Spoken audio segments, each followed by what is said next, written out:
Welcome back to the Black Table, our hour devoted to exploring ideas and subjects of special importance to African people and others fighting to build a better world. I'm your regular host, Greg Carr, and if you're a regular watcher of the Black Table here on the Black Star Network, you know that we continuously come back to this theme here in the U.S., although I know we have a global audience, of the fight for a better society here in the United States of America. We've had some transformative thinkers involved in this conversation over the arc of our early iterations here at the Black Table. But today, I almost feel like we've been building toward having a bit of a conversation with this brother. He's a long distance runner in this struggle to build a better society here in the United States. He's a civil rights lawyer. He's been a senior fellow at the Center for American Progress. He is a political analyst, an institution builder, a columnist, and an opinion shaper in a wide range of media, commercial and independent media. And certainly we're glad to have him here at the Black Table. He's the host of a podcast, Democracy in Color, with Steve Phillips, and the founder of the political media organization, Democracy in Color. And he's the author of two books, one of which, well, both of which, but really one of which we'll concentrate on today. This excellent 2016 text, which is a bestseller, New York Times bestseller, Brown is the New White: How the Demographic Revolution Has Created a New American Majority. And the one we'll be kind of centering on today, a remarkable book entitled How We Win the Civil War: Securing Multiracial Democracy and Ending White Supremacy for Good. So here at the Black Table, we're welcoming to the table today, Brother Steve Phillips. Welcome, Steve. Glad to have you here. Thanks for having me. Look forward to the conversation. Oh, yes, sir, man. And we know you're no stranger to the Black Star Network. And we told Roland we wanted to schedule you. He was excited. And I certainly am excited as well, having followed you for some time. In fact, what we normally do when we talk with authors is get a little bit of a background of their personal journey. And as we were talking before we came on, like probably most of us of African descent in the United States, your folk came originally from the South.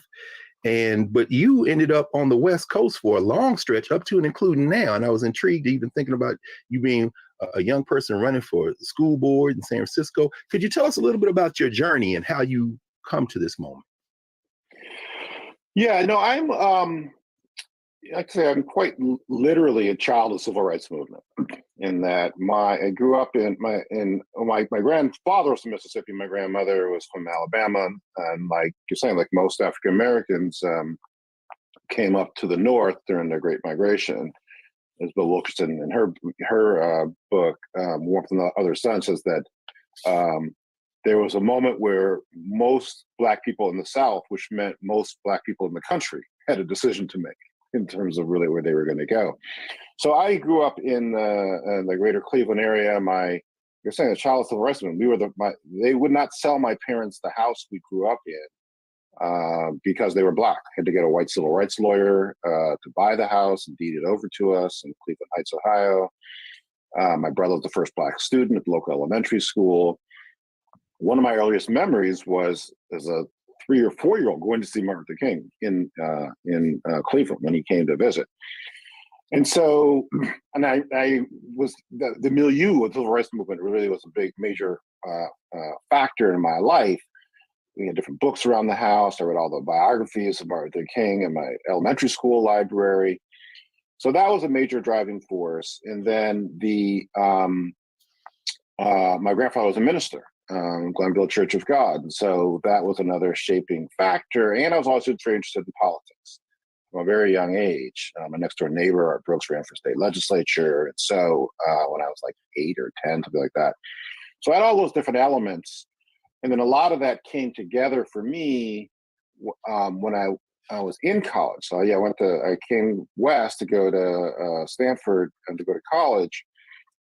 And when Jesse Jackson ran for president, all of these different pieces came together. Direct, tangible connection to the civil rights movement. He'd been there with Dr. King.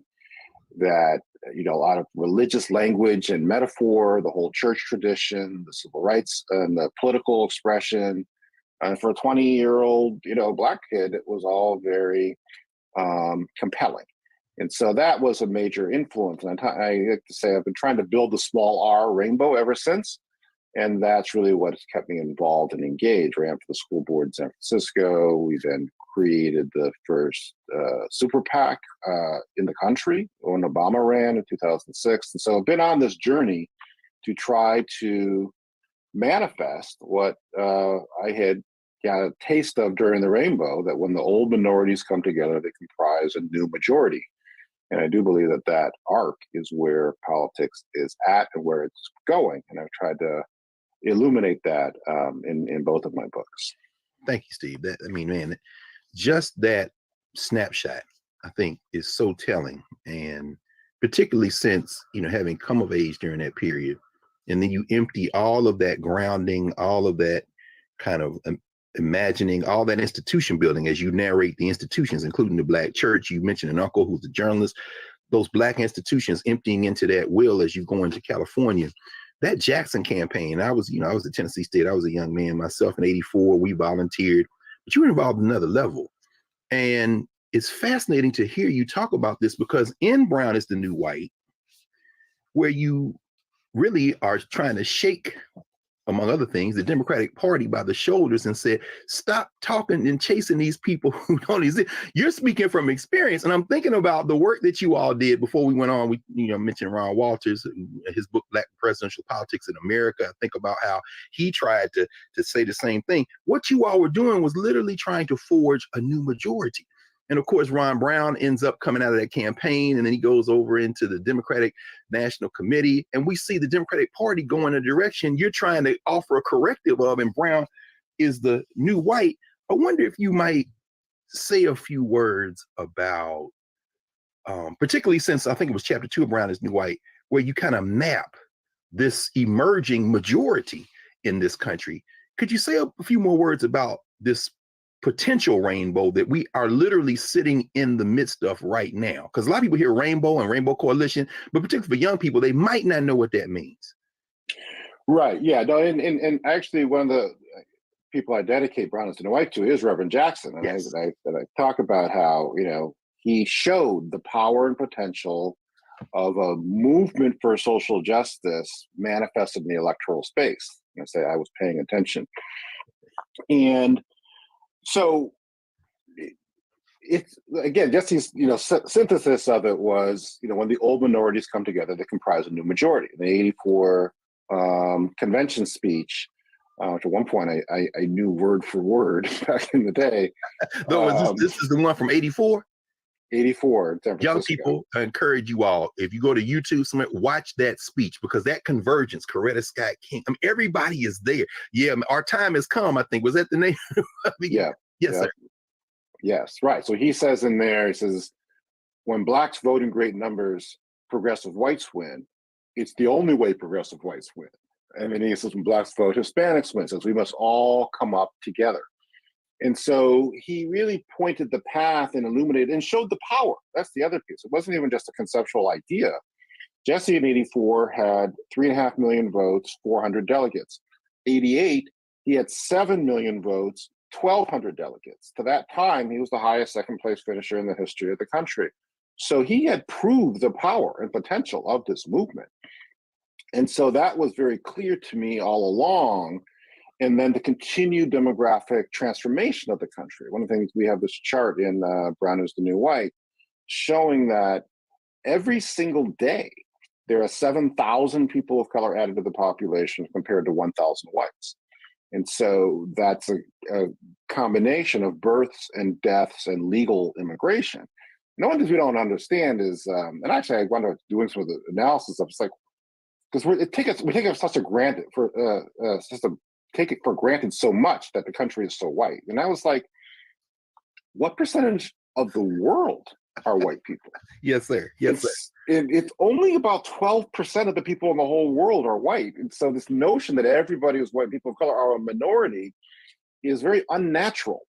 And it's unnatural because there's very intentional exclusion for centuries. The very first immigration law, so to be a citizen, you have to be a free white person. This is 1790 immigration law. And that was good law till the 1950s, and it was the practice until the 1960s. So it's really only taking down the exclusionary barriers that have made the country more diverse. And so we've gone from people of color being 12% of the population in 1965 to being 40% today. And so that's what has enabled there to be a complete transformation of politics in this country. Historically, politics has been a competition between white people. We had conservative whites and liberal whites competing over the whites who are in the middle. Yes. But it's this point just to say that when we vote, blacks vote in great numbers, people of color vote in great numbers, progressive whites now allied with people of color are the majority of people. And that's what we try to break down in Brown is the New White. The chapter 2 is Meet the New American Majority. Yes. And so if you take the Obama percentages, 80% people of color, 39% of whites, and apply that to the population overall, it's not a huge majority, which is why it's a political struggle to get people to actually see it and understand it. But it is a majority. It is the majority that propelled Obama. It's about 51%, probably closer to 52% now, of the whole U.S. population. 46% of all the Democratic voters are people of color. And it continues to grow. And so that's the fundamental. And the irony is that not only is it the fundamental driving reality in politics, it's a reality that the Republicans understand better than Democrats, which is why they're so hell-bent on trying to suppress the participation of people of color in politics. And Democrats do not counter that with the same level of intensity that the Republicans manifest. Absolutely. It makes me think about Reince Priebus and his attempt to kind of, for whatever reasons, address that. And now people are saying, well, maybe they'll finally get it this time. Although, certainly, if we take the premise of how we win the Civil War and that long arc of scholarship that you tap into, we won't hold our breath, as you said, in Brown is the New White. But we're going to come back in a moment and continue this conversation with you, Steve, here at the Black Table, here on the Black Star Network. And when we come back, we're going to continue this conversation, because what we see Steve Phillips do in How We Win the Civil War is give us a bit of a history in part one of the book as to why it is that this kind of race-focused, whiteness-focused country that we live in came to be how it is. And then in part two, he begins to map out solutions, data-driven, civic participation-oriented organizing solutions. Back in a moment here at the Black Table.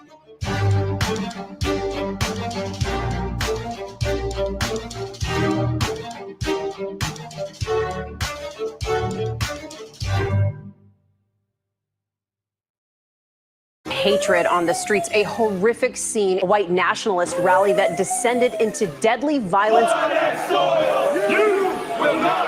White people are losing their damn minds. As an angry pro-Trump mob storms the U.S. Capitol, we've seen shooting. We're about to see the rise of what I call white minority resistance. We have seen white folks in this country who simply cannot tolerate Black folks voting. I think what we're seeing is the inevitable result of violent denial. This is part of American history. Every time that people of color have made progress, whether real or symbolic, there has been what Carol Anderson at Emory University calls white rage as a backlash. This is the rise of the Proud Boys and the Boogaloo Boys. America, there's going to be more of this. Here's all the Proud Boys, guys. This country is getting increasingly racist in its behaviors and its attitudes because of the fear of white people. The fear that they're taking our jobs, they're taking our resources, they're taking our women. This is white fear.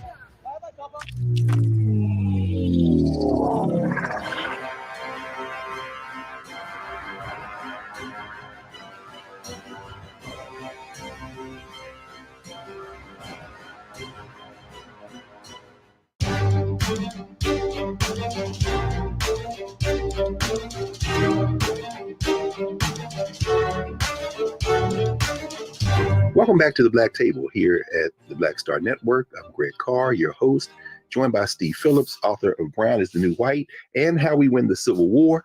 Steve, when we left, you had led us right up into the room. I want to spend just a couple more minutes, maybe, though, in Brown is the New White, because you really try to alert us to the fallacious thinking of continuing to chase this kind of race-driven, whiteness-focused, particularly these the invisible white workers-focused trajectory of Democratic Party leadership. And while you're discussing demographics and talking about the changes in demographics, we know that the changing of the population isn't enough. You got to do some work. And you're very, very aggressive in trying to lay out this corrective for party politics that is still anchored and oriented around whiteness. Why is that so important? Well, the question is, do we want to win, right? And so this is the fundamental issue in analysis. And so I actually went back and I did the number. I took the Obama percentages, right? We talked about before, 80% of people of color, roughly 39-40% of whites. That coalition with that shares of the racial groups would not have defeated Reagan. There were not enough people of color in the country at the time. And so Obama's victory, which still was not, which is really why I wrote Brown as the New White, because it seemed obvious to me that this was an extension of the civil rights movement, the Jackson campaign, bringing people of color into the process. We changed the composition of the electorate and we win elections. But that people were not at the tops of the Democratic Party and the progressive movement understanding or appreciating or acting on that. Like, no, we got to still keep chasing these, white swing voters, and that's what we have to do, is moderate our politics to try to woo them in ways that were alarming to me in terms of not understanding the prescription of what had actually worked. And I would, it seems clear to me that the years since Obama's election have only further affirmed that when you have high turnout, and high turnout of people of color in particular, that's the way to go about winning elections. But that's not, and I don't know why it's not people, I think it's a multiple set of reasons. I mean, some of it is people's own implicit bias in terms of they gravitate towards white voters, the most important voters, obviously. There was one of my favorite stories in 2018 is that there was a donor who was trying to get the House Majority PAC, the super PAC that was supposed to elect House of Representatives candidates, and they wanted to give money to try to flip the House. And they went to House Majority PAC, and they asked me where to go. And I said, what about go to California, Central Valley, David Valdeo's seat. It was a majority Latino district, and it was a very close election previously. If you could increase Latino turnout, you should be able to win that seat. This super PAC told people, don't go there. There's a lot of Latinos there. They don't vote in midterm elections. We should choose someplace else to go. Wow. And so we pushed and got them to go back, and they invested in Communities for New California. It's a grassroots organization, came out of the farm workers movement, and they knocked on 30,000 doors, made phone calls, won that seat by 800 votes. Huh. But the other part of that is that that's hard work. And I think that's part of the other reason why folks don't want to go in that direction is it's much easier to sit in your desk and design, TV ads on your computer than having to organize and coordinate hundreds of people to knock on doors and make phone calls. Yeah. Well, I mean, that's the only way, as you lay out in part two of how to win the Civil War, is really the only way to do it. But I mean, it's fascinating. It's fascinating, Steve, to think about this. I suppose we all take for granted that this country, as we were taught in school, as it exists, as we were taught in school, has remained somehow static. I'm thinking about a professor at Penn Law, Kermit Washington, has written a book called The Nation That Never Was. And he says there are basically two constitutions. There's the 1787 Constitution, and then there's the Reconstruction Constitution. And I found it fascinating because in reading your book, How We Win the Civil War, you really kind of bring out the fact that this is not only a work in progress, but you can't frame this country simply in terms of George Washington and James Madison, that it is constantly moving. The population shifts and changes, and the additions to it have transformed it generation after generation after generation. And as you say, as you lay out in Brown is New White, we want to win elections, yes, but in how we win the Civil War, though, you go deeper. You really are getting into the cultural roots, almost the existential kind of challenges faced by this kind of settler colonial nation state called United States of America. And when you frame this as a battle between those who want to hold on to white nationalism, or those who want to engage in what you call a Confederate kind of logics, Confederate moment, versus those who want to build a different kind of society, I mean, that's a transformative paradigm. Could you walk us through maybe part one of your book? I mean, what is that thesis? Is that really the battle of what we're facing here in this country? It very much is the battle. I mean, I don't know, irony is not even a strong enough word. So the publisher came to me, New Presses, that published both my books. They came to me in April of 2020. We should know, I said before, this is a COVID book. So anybody thinking it takes 10, 15, 20 years, although you spent your whole life in this work, you did this in 2 years? Well, you say that that's a short amount of time, but yes. Well, I mean, for an analysis like this, everybody's writing COVID books, but you can't write a book like this unless you spent decades thinking about and working in this work. But anyway, so I'm sorry. So they came to you in April 2020. April 2020. And I was saying, because of how much divisions Trump had sowed, how clearly he was, a pro-white president, I was like, well, why don't we use the metaphor, just use the Civil War as a metaphor in terms of describing this period that we're in. And that 8 months later, people carrying the Confederate flag, wearing sweatshirts saying MAGA Civil War, January 6, 2021, stormed the U.S. Capitol, hunted down the country's elected officials, built a gallows for the Vice President of the United States, and to block the peaceful transfer of power within this country. And I was like, well, this is not so metaphorical anymore. And so I titled the introduction of a choice between democracy and whiteness, which is a quote from Taylor Branch, who wrote the Parting the Waters civil rights books, and he was in conversation with Isabel Wilkerson. She recounts this in her book Caste. And they were talking about the rise of white domestic terrorism within this country. And he was saying people said they wouldn't stand for being a minority in their own country. So the question is that if given a choice between democracy and whiteness, how many would choose whiteness? And Wilkerson says, we let that hang in the air. Neither of us willing to hazard a guess. Yeah.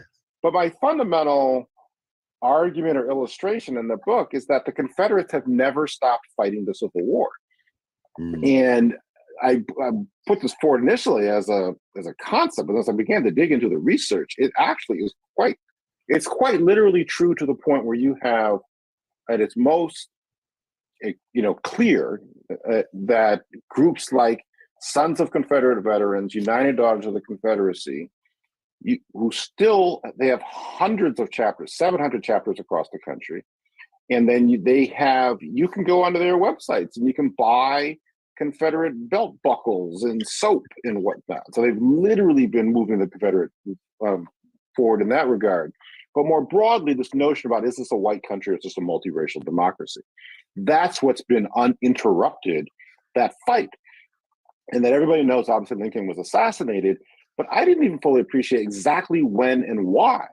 So just 5 days after the supposed surrender at Appomattox, John Wilkes Booth, who had heard Lincoln's first speech after the supposed surrender, said, that means N-word citizenship. That's the last speech he'll ever give. Wow. And then went and shot Lincoln at the back of the head. Okay. Then you had in the 1870, after the brief period of Reconstruction, the agreement to give the South back to the slaveholders. And so reestablishing white nationalist dominance for 100 years within this country. And so it's only since 64 and 65 that we've actually been trying to get more towards more multiracial democracy with the Civil Rights Act and the Voting Rights Act. So it has been an uninterrupted battle around this existential question of, is this primarily a white nation or is this going to be a multiracial democracy? And that continues to rage to this moment. Yes. And it is truly remarkable. I mean, I think it's John Roadhamel has just written the book America's Original Sin, where he traces exactly what you said about the motivations behind what John Wilkes Booth, why he did what he did. And that's not a way that we typically read it in this country, the way that he's writing about it, the way that you're talking about it. And then I love how in part one of the book, chapters 2 and 3 say the 20th century, part 1, 50 years, one battle plan. The 20th century, part 2, 50 more years, same battle plan. You lay out this battle plan that they pursue. And one of the things I think is really strong about your text, you're building on the momentum of memory because you tap into Lerone Bennett Jr., who's writing about this. You quote Black Power USA back in the 60s, and you quote Derek Bell, who is trying to I think about Derek Bell talking about the principle of the involuntary sacrifice. You know, Black people are not in this to necessarily save America. It's probably more of an act of self-defense. But in doing that, we're literally thinking about a society where everybody can benefit. But why are people fighting so hard against everybody benefiting, Steve? That's what I understand. You kind of lay it out, though. Well, this has been the essence of our politics. They passed these black codes in the 1600s and the early 1700s because of the rapine nature of Black folks. We had to be restrained. And so this fear of Black people in particular and people of color in general has been an underlying force in terms of U.S. politics and policy and culture quite literally since 1619. And so none of this is new. And so then by contrast, they try to make it seem like they're going to lose something. Rosa Parks wasn't taking her seat on the bus so that Black people could ride on the bus. Right. She took her seat so that everybody could ride on the bus. Voting Rights Act wasn't just about so Black people could vote, so that everybody could vote. But that's not the way it gets experienced. And that's certainly not the way it gets described in terms of whipping up white fear and resentment. And the concern is that if we have expansion of democracy and equality, that then whites are going to lose something. And that's the dynamic that the conservatives are fanning those flames. Yes. Well, when we come back, we want to continue this conversation, Steve, and have you walk us through the kind of process by which, as you write in the book, for 157 years since the end of the Civil War, this struggle has continued, and also walk us through the process by which we can not only fight back but win. It's quite an optimistic book, so y'all just hold on for a minute. In a few minutes, we're going to get to the victory part. So we'll be back right after this break here at the Black Star Network at the Black Table. Back in a moment.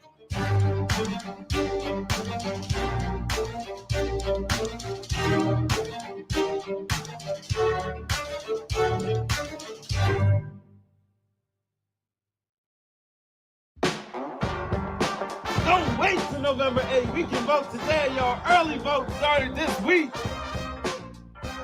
We're on Savannah State University's campus. We'll be dorm storming today, giving out treats for everyone. We hope to see everyone at the polls when it comes to November. If you believe we got power, let them know. Make some noise. Put a fist up. I need to see a fist in the air because we got power. Come on, you put it up. Come get your shirt. We're out here in the streets of Savannah, Georgia. James, do not forget to go vote.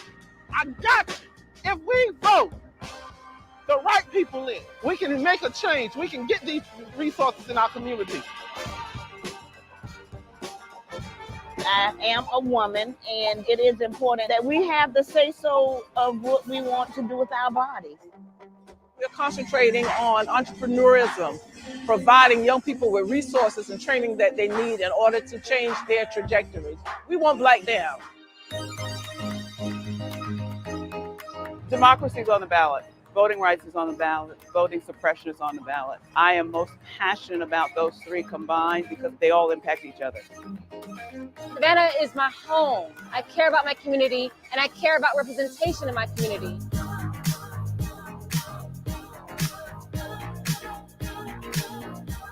Our voices are still going to be heard no matter what kind of obstacles try to come up against us to stop us from voting. We're still going to be standing our ground. I see the effort that's being made to keep our communities from voting. So that makes me realize it's even more important, because if it wasn't important, they wouldn't be fighting to make sure we couldn't vote. This doesn't stop this year. This is a forever movement. We're going to exert our power as a people, walk in our rightful place. We're going to change our communities, fight for our communities, and build our communities.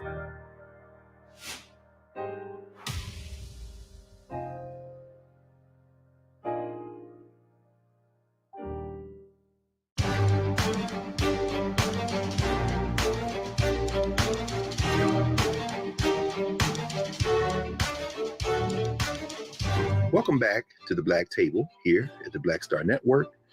Remember to support the Black Star Network. Download the app, tell your friends. There's nothing like this. Black-owned media where we're having different kinds of conversation, again, working to build a better world. So we're back with our guest today, Steve Phillips, author of How We Win the Civil War. Steve, you not only lay out the history of how we've come to this moment and how this resistance to a better society, a more democratic, in fact, multiracial democracy has kind of unfolded. But you actually, when you talk about the Civil War never ending, you give us a 5-step battle plan that has been pursued. Could you talk a little bit about what those 5 steps are and how they continue to manifest? Yeah, so the second half of the book is really looking at this question of how we win. And yes. I look at case studies of 5 or of several places that have made actual progress, former right-wing or actual Confederate bastions, that there's been very significant political and social change in those areas over the course of the past decade. And I knew about them generally. Really only when I was getting into writing about them that I began to fully grasp just how much it was really helpful in terms of the similarities of the different elements that were taking place in those different areas. And so that's what I describe as the Confederate, the first part of the Confederate battle plan. That's what I describe as the liberation battle plan in terms of how things actually move forward. And so the core elements of that are invest in level 5 leaders. And so this is a concept I took from Jim Collins' book, Good to Great, about looking at corporations. And they called level 5 leaders, who people were very personally, humble, but extraordinarily driven and demanding for their organizations. And so all of these different areas had Georgia, Arizona, Virginia, San Diego, and Harris County, Texas, had those types of leaders. So the level 5 leaders, strong civic engagement organizations. And so as we were saying, there's a new American majority within the country, but it takes organization and discipline and methodical work to transform that population majority into a voting majority. And so that's the work of civic engagement organizations. That's the second part of the Liberation Battle Plan. The third part is detailed data-driven plans in terms of really being able to have deep data analysis of where to focus your time, energy, and efforts, where are the votes, where's the potential, and to really be able to marry the technological revolution with the demographic revolution. And then the fourth is play the long game. In each of those places, there's 10 years of uninterrupted work to methodically build up the political power and electoral influence. And that is what has enabled them to actually succeed. So those are the core components of the Liberation Battle Plan. Excellent. So, and it's interesting that the final component in the Liberation Battle Plan is the same as the final component in the Confederate Battle Plan. Play the long game. But I mean, while this is going on, and there are a lot of questions I want to ask you, maybe we'll do that in the final block, or maybe even commingle it now, about how you're reading the current election cycle, particularly the midterms we just came from, what's going on in Georgia in terms of early voting, how you were thinking about that data. But these case studies, like you say, you're at the state level in Georgia with Stacey Abrams, who I know you've worked a long time with. I love how you write. Some of these people I'm gonna call by their first names because I've worked with them very closely. And Stacey Abrams, of course, being one. But as you lay out Arizona, is it John Laredo? I think is John Laredo, yeah. And Virginia with Trom Gwynn, I'm thinking about how in Brown is the New White, you lay out the demographic case, Asian Americans, Latino Americans, Black Americans. But here in How We Win the Civil War, you take the next step, as you say, you're profiling individuals who are representative of these movements, as you say, who are organizing. And as I was reading, I couldn't help but again think about your experiences with Rainbow Coalition, with the Jackson campaigns, your political organizing. What can we learn about that hard work that you mentioned in the first block that really is inevitable? We should really be embracing rather than trying to pay a bunch of consultants to carpet bomb the airwaves and things like that. Right. So it's for people who come out of an understanding of social change and organizing. Right. So John is a perfect example of that. John Laredo in Arizona. So John was the head of the state legislature, the top Democrat in the state legislature in the early 2000s. But before that, he came out of the United Farm Workers movement. Cesar Chavez was a mentor of his. Mm-hmm. So he learned at the knee of one of the major social change, racial justice, economic justice organizers in this country's history, and then took those skills to the state legislature and to the process of building political power. So he convened a meeting of all the different major organizations, labor groups and community groups and political organizations. And he had this meeting. Says, who's tired of getting your asses kicked? Raise your hand. And people raised their hands. So we need to all work together and develop a common plan that we're going to stick with and be able to move forward over the year. And over the course of a decade, they've registered hundreds of thousands of people of color, brought them into the electorate. This coalition has stayed together. They knocked on 3 million doors in Arizona this past election, had 1 million conversations with voters, and they won the governor's race by 17,000 votes. So that's a direct application of these civil rights and social justice community organizing skills and applying that to the electoral arena to great success. And so each of these different areas has had a similar story and a similar type of leadership who comes from these communities who understands the nitty gritty of how do you organize and stick with it, and then how do you manifest that and translate that to the electoral process. Is that part of maybe even at the heart of how you transform attitudes? I mean, you write a lot, particularly as we think about the epilogue, where you talk about the possibilities of universal base income. You focus on that small city in California and the young brother who was elected, and where that transformed the lives of the people who were favored there to get it. But and you contrast that with earlier in the book, of course, how people work so hard to take away health care, to restrict voting rights. But I mean, when you're knocking on doors like that, when you're engaging with people, when you're engaged in that person-to-person work, I'm thinking about, of course, Reverend Jackson in West Virginia with coal miners, with migrant, you know what I mean? And people say, well, why are you there with these white people? Say, no. This isn't about the color of their skin. This is about your common interest. Is it possible that these two-party politics we're involved in, that the folks who kind of run these parties and who have this old way of thinking, well, let me ask you a different way. Why cling to that? Why cling to those strategies when in fact we're dealing with human needs that people should be able to see beyond our waist with? And it seems, at least, we can trust what you've been writing and doing and working, you and your comrades. You can transform people's thinking if you just simply sit and be with them, organize them. I mean, why won't these parties, certainly the Democratic Party, why won't they move in that direction? Well, there's kind of two parts to it. And so I think the part of it is that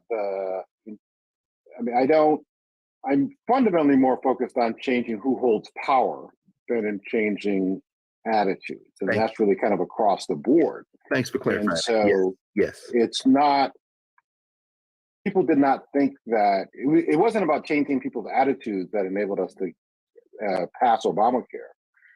But because we passed Obamacare over the strenuous opposition of the right and the Republicans, that people of all backgrounds and all political persuasions got access to health care. Yes. So that's kind of how I see this playing itself out. They're going to resist. Like we recount a story of this guy in Tennessee who needed health care for his, I think it was his kidney disease. And he said, I'm not going to get Obamacare. It's only in his 40s. It's like, I don't want to give away, and I would rather die. And he died.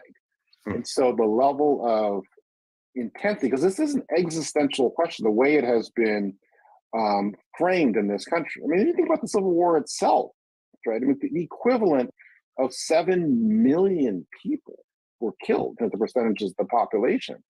And so what would make somebody willing to take up arms and shoot your former countrymen and kill people at that scale if you didn't actually feel that your own identity, your own culture, your own way of life was in grave danger? So that's on that side of the scale. And then I think we touched a little bit before in terms of on the Democratic side. I certain extent people only know what they know, which is why you have to change who is in the positions of power. And there's very strong bias in this country that the white votes matter most, white people matter more. And so there's all, like, they keep having all these articles in the media about the Trump supporters and diners in the Midwest and how they're alarmed, like this whole, hillbilly elegy piece of, J.D. Vance, the dismay of white working class people, and somehow trying to put that on Democrats. And I'm like, well, where are the articles about the dismay of Black people? Because in terms of who's actually dealing with difficulties within this country, but that's not seen as that important. And so there's just a very strong predisposition to focus in on the needs and the sensibilities of white voters among the people at the top of the Democratic Party. And as we were saying before, it's harder work to be able to get people who face lots of economic obstacles to participate in the political process than it is to just design, fancy ads on your computer, and then you can just click a button and spend millions of dollars in these different districts. So there's a inherent bias among the consultants against doing voter mobilization work. And then there's the lack of cultural competence about not even knowing how to do it and even how to even reach people of color on top of that. Excellent. In fact, when we come back, Steve, we're going to finish our final segment by you hopefully giving us some of your perspective on what we've just gone through with the midterms and how we build, as you write in the epilogue, the society we want, after having to decide, as you kind of quote there, Nicole Hannah-Jones, beginning that section, what kind of society do we want? Do we want everybody to vote? Or do we want everybody to participate? So when we come back, we'll finish this hour at the Black Table with our guest, Steve Phillips, author of How We Win the Civil War, Securing a Multiracial Democracy and Ending White Supremacy for Good, here at the Black Star Network. Back in a moment.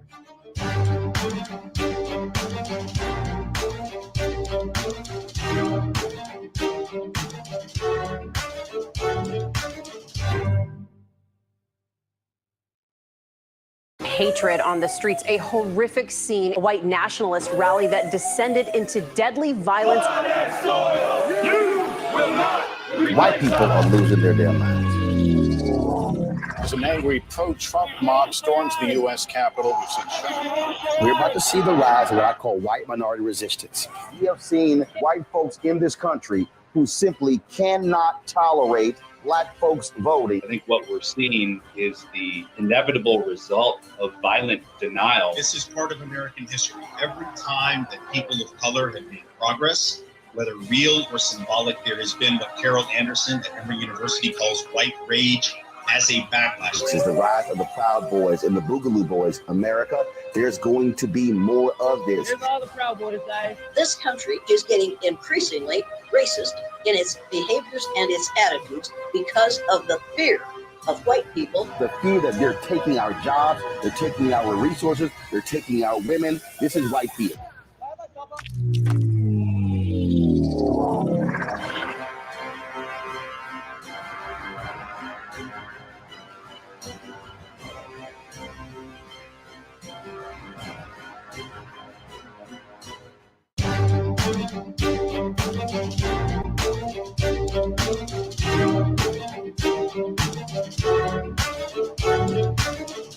Welcome back to the Black Table here on the Black Star Network. Remember to support the Black Star Network in every way. I'm your host, Greg Carr. We've been joined this hour by Steve Phillips, author of Brown is the New White and How We Win the Civil War. Steve, I have a couple of questions based on what you've seen in the wake of these midterm elections. You write extensively about Georgia, extensively about this level 5 leader, Stacey Abrams, the organizations that she helped build, that you all worked so hard to move. What's this early voting telling you in Georgia? I mean, we see that there are a lot of people who are out voting. There are a lot of young people. And then we know that quietly, there are also those who maybe don't want a multiracial democracy, who aren't perhaps on social media, but who are also going very quietly to their polling places and registering their votes. What is this early voting telling you, and what do you anticipate maybe might happen in Georgia? Well, I think it's going to be close again, as it always has been, which comes back affirming the significance and importance of civic engagement organizations and voter mobilization work. I mean, as we saw with Biden winning and with Warnock and Ossoff winning, there is a majority of people, but in terms of being able who are part of this new American majority, progressive whites and people of color. But the core of that is people of color, and people of color have far more obstacles in their lives, gargantuan racial wealth gap in this country, transportation issues, childcare, all these different things that get in the way of being able to vote, requires there to be a civic engagement organization to help you cast your ballots. And so what we're up against is people who have fewer obstacles to voting, more regular voter participation, and fierce determination to stop the changes that are happening. And so I had done this chart looking at voter turnout in Georgia, and it was very flat in 2010, 2014. And in 2018, it jumped up, and you can see it on this chart. And Stacey Abrams did massive voter mobilization to increase voter turnout, and that's what brought her so close to winning that race in 2018. But at the same time, white vote increased significantly, and the conservative white vote in these small counties. Because just as many Black folks were like, yes, we can elect Stacey Abrams governor, you had a whole lot of conservative whites saying, hell no, we're not going to have her elected. We're going to come out and vote. And so it's this very precarious battle between, can we get more of our folks, or they're getting more of theirs to come out? So it's on the one, there's a couple factors that are in our favor for the runoff with Warnock, is that there is a very strong civic engagement organization and network of groups who do voter turnout work among all the different groups of color in Georgia. The Georgia Votes Coalition that Leslie Small runs. And so that's one factor in our favor. The other factor, frankly, is that the control of the Senate is not at stake.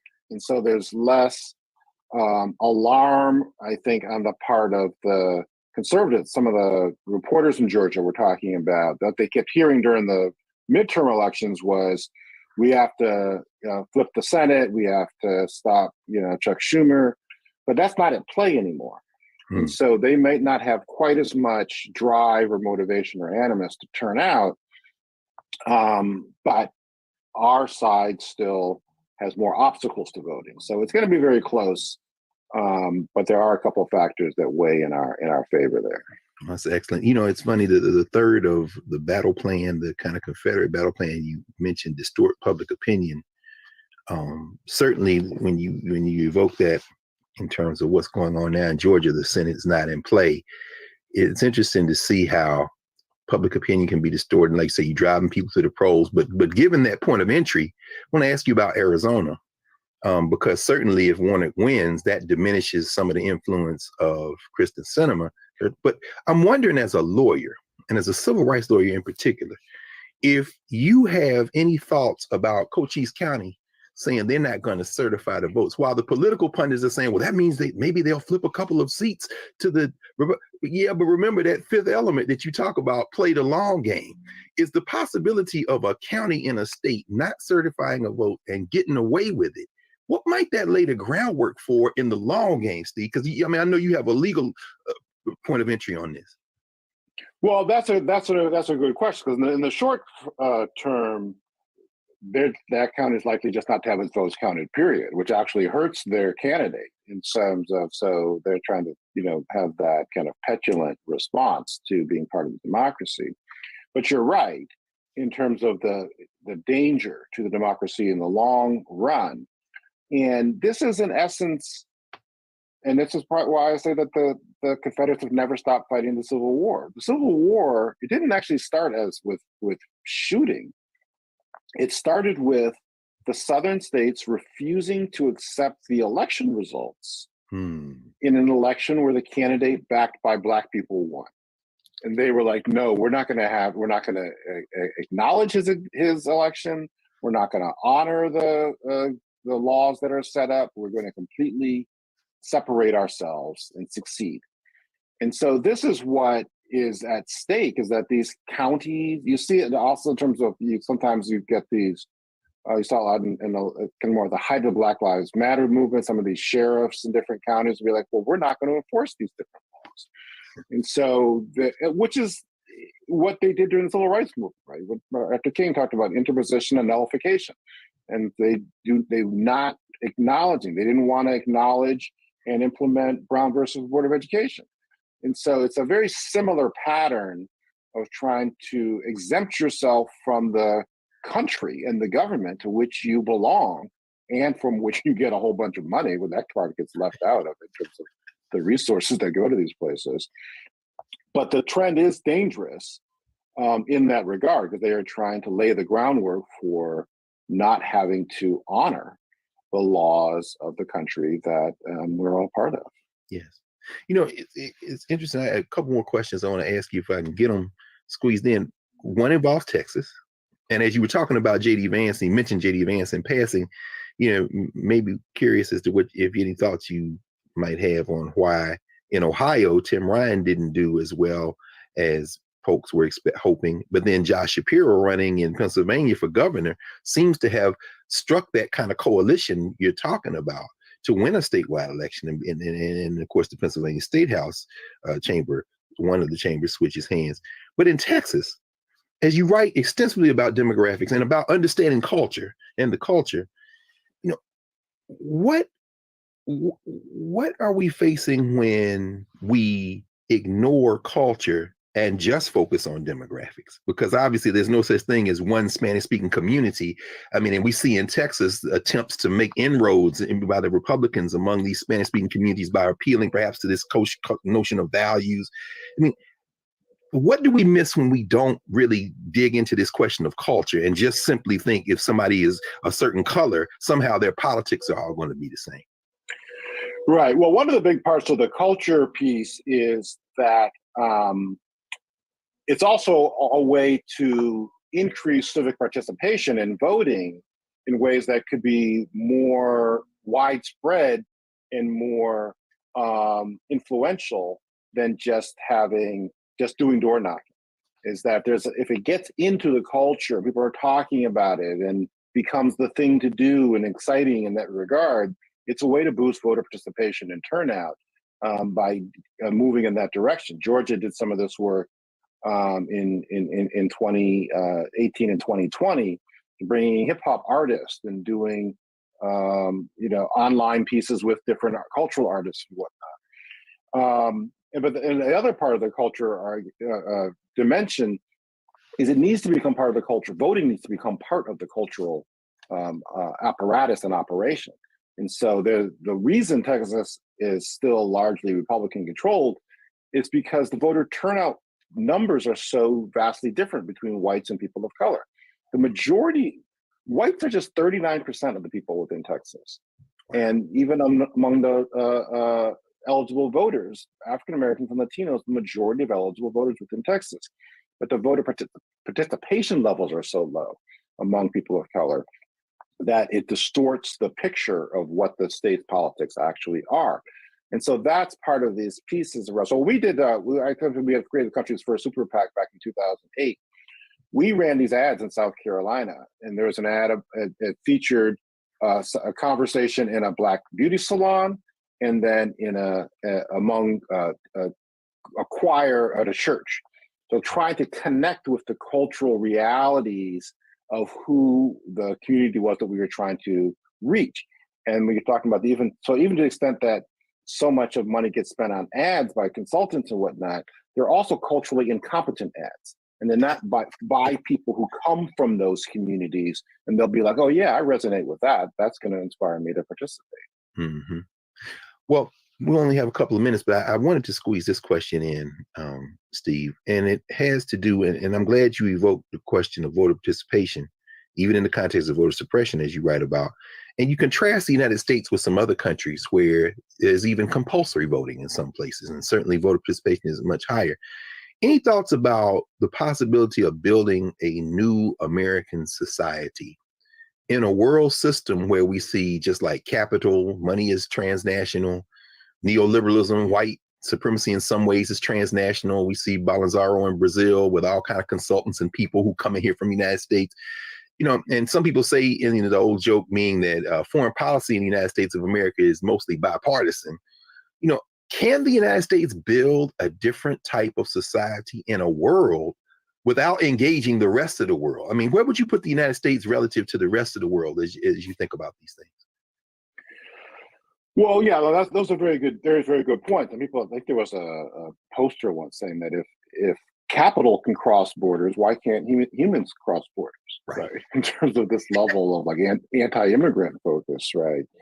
But I think there's different potential that we don't fully understand and appreciate. I remember I had a conversation once with Harry Belafonte, where he was talking about, can there be relationships, can there be business relationships between the countries like in South America that grow coffee beans, and can they strike deals with entrepreneurs of color to create coffee shops in the United States? And so I thought that was very kind of intriguing and out of the box way of starting to think about it. Most of the people in the world are people of color. Most of the countries, the largest countries, are controlled by people of color. So what are the opportunities for partnership with Africa, with China, in terms of being able to engage those countries with the communities of color and to start to create a broader vision of what kind of society is possible. The businesses understand it. They're talking Browning's New White about how Starbucks had to become very culturally competent about China when it started to expand into China, which had largely been a nation of tea drinkers, but China is a Starbucks is a coffee company. And so they had to engage with the people locally there. There are opportunities, and we have allies across the world who are running countries. And that's something I think that it creates potential for us to strike sister cities, sister state types of collaborations and connections that can bring to bear the potential and the strength of our sisters and brothers across the world. Absolutely. Well, brother, you talking about a whole revolution.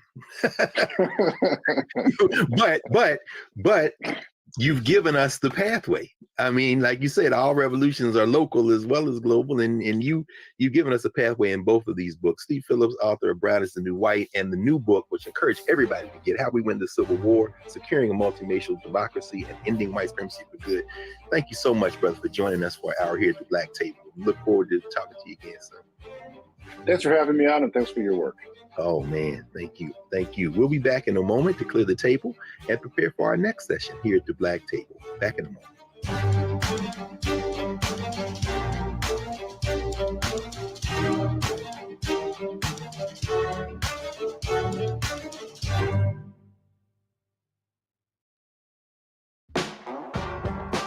Don't wait till November 8th. We can vote today. Your early vote started this week. We're on Savannah State University's campus. We'll be dorm storming today, giving out treats for everyone. We hope to see everyone at the polls when it comes to November. If you believe we got power, let them know. Make some noise. Put a fist up. I need to see a fist in the air because we got power. Come on, you put it up. Come get your shirt. We're out here in the streets of Savannah, Georgia. James, do not forget to go vote. I got you. If we vote the right people in, we can make a change. We can get these resources in our community.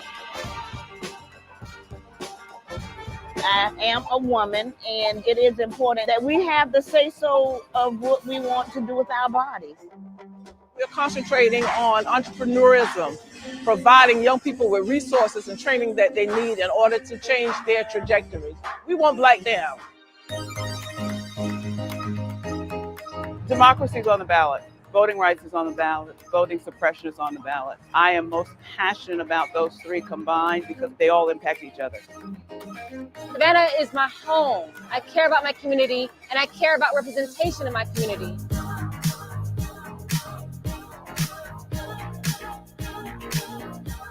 Our voices are still going to be heard no matter what kind of obstacles try to come up against us to stop us from voting. We're still going to be standing our ground.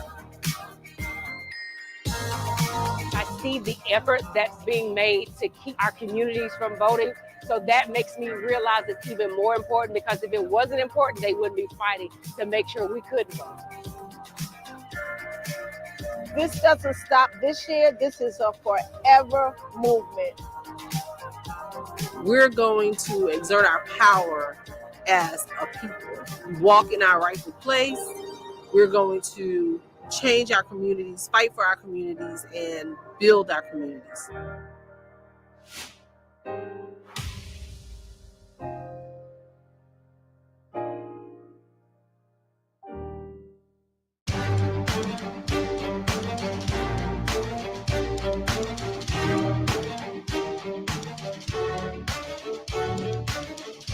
Welcome back to the Black Table here on the Black Star Network. Again, we want you to support the Black Star Network in every way possible and spread the word. I'm Greg Carr, your host for this show on the network. And we just heard Steve Phillips lay out not only a history of the United States of America and its struggle to become something other than what it was founded to be, but also give us very concrete steps on how to build a different type of society.